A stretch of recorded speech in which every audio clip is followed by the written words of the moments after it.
U.S. President Donald Trump not only lets missiles fall on young people in the Caribbean,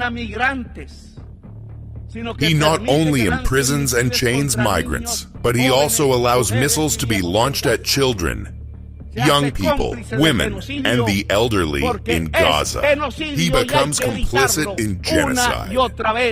Because it is genocide, and we must shout it again and again. This chamber is a silent witness and an accomplice to a genocide in today's world.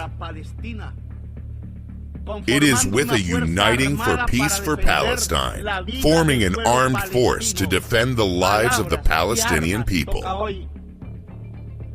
Today, words and arms are needed, not blue helmets who are untrained and sometimes unwilling to do what is required. It is a powerful army of countries that do not accept genocide. That is why I invite the nations of the world, and above all their peoples as part of humanity, to unite armies and weapons. We must free Palestine. The young people killed by missiles in the Caribbean did not belong to the Tren de Aragua gang. Perhaps nobody here even knows their names, nor to Hamas. They were from the Caribbean, possibly Colombians. And if they were Colombians, with apologies to those who dominate the United Nations.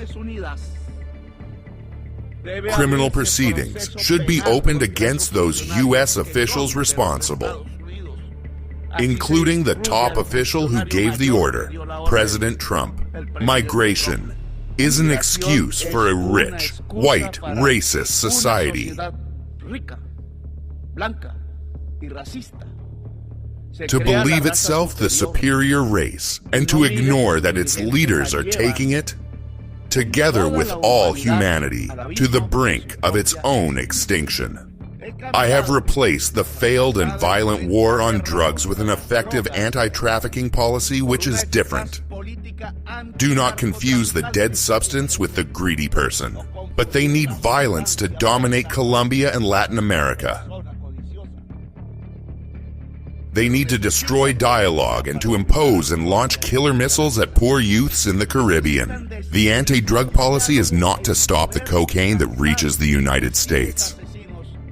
The anti-drug policy is to dominate the peoples of the global South in general.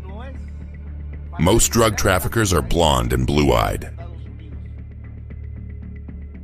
and keep their enormous fortunes in the world's biggest banks, and do not live in Bogota, Caracas, the Caribbean, or Gaza, but rather live in Miami as neighbors of the U.S. president. They live in New York, Paris, Madrid, and Dubai, where there is luxury, not poverty.